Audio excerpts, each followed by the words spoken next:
am bringing to you a touching story of the fate of a bride. Watch and comment.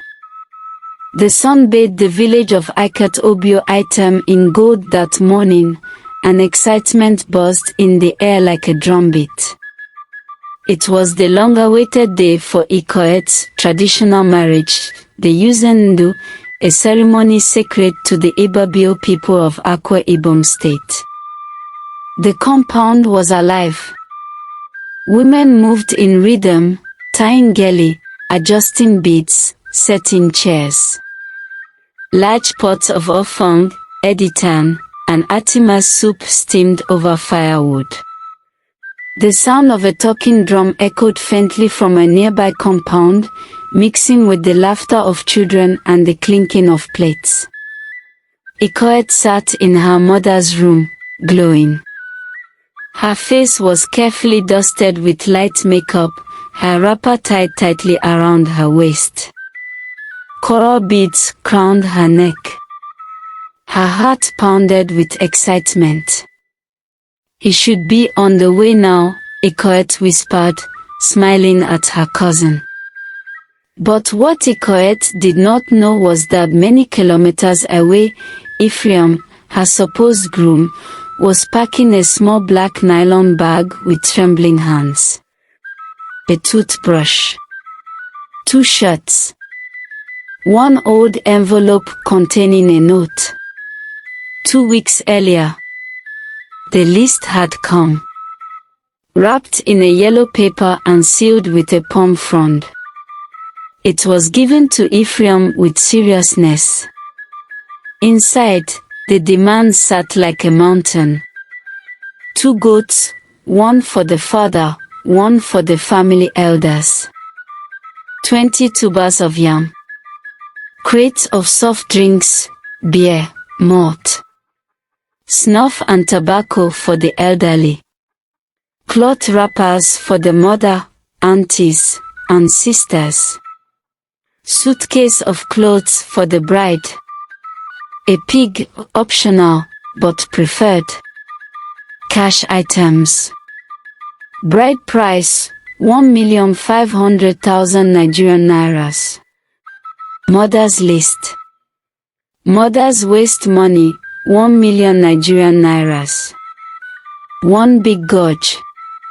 Sandal. 1 big lace.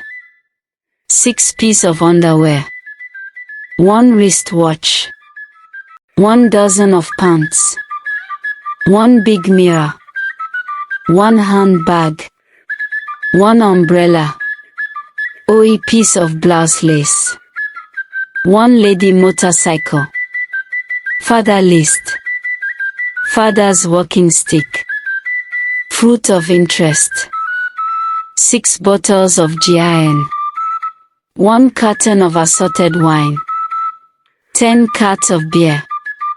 10 crates of soft drinks. Shoe. Pair of socks. Hat.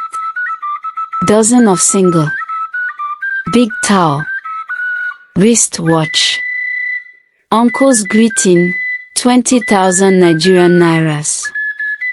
Elder's collar money, 15,000 Nigerian nairas.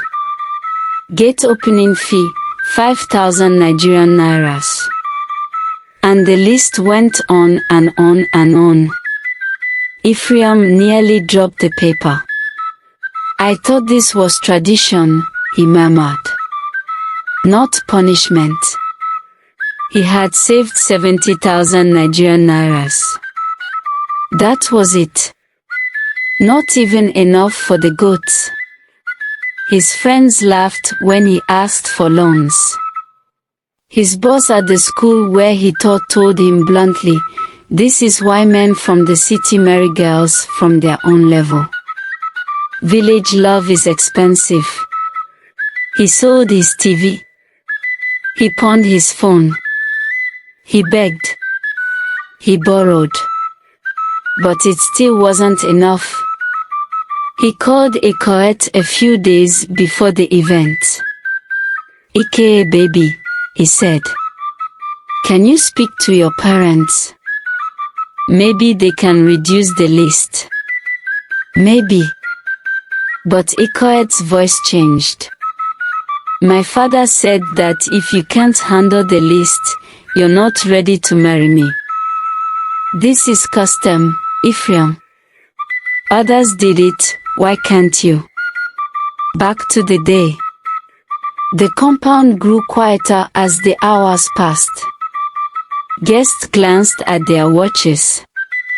The DJ paused the music. A child cried.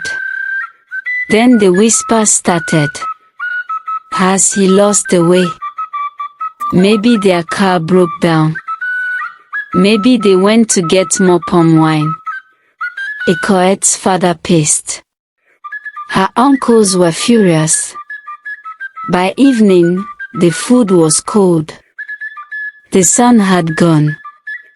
The generator hummed, giving life to the compound, but there was no joy in the air anymore. Ekaette, still in her traditional attire, refused to eat. Her hands trembled. Her voice was quiet. Why would he do this to me?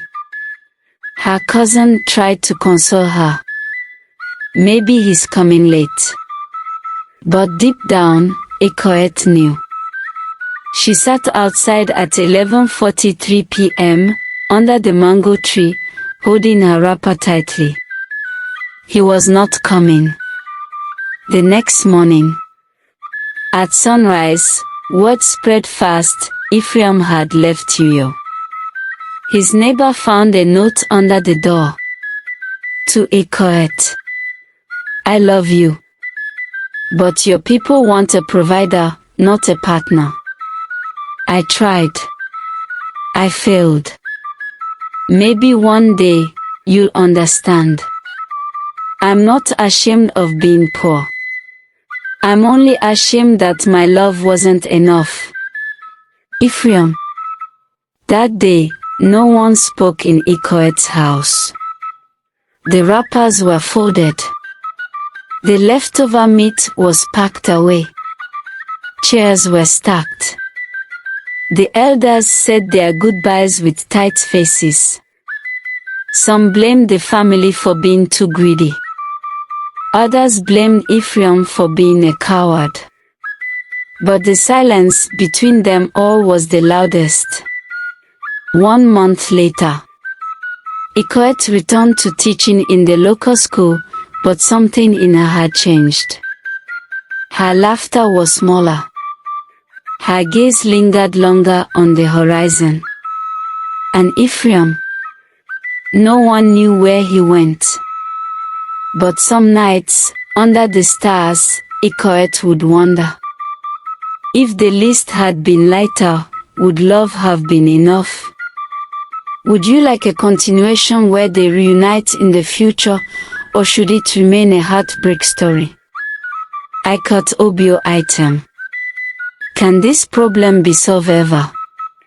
Let me know your comments on this issue. Please subscribe to my channel, like, share and don't forget to click the notification buttons if you have not done so before.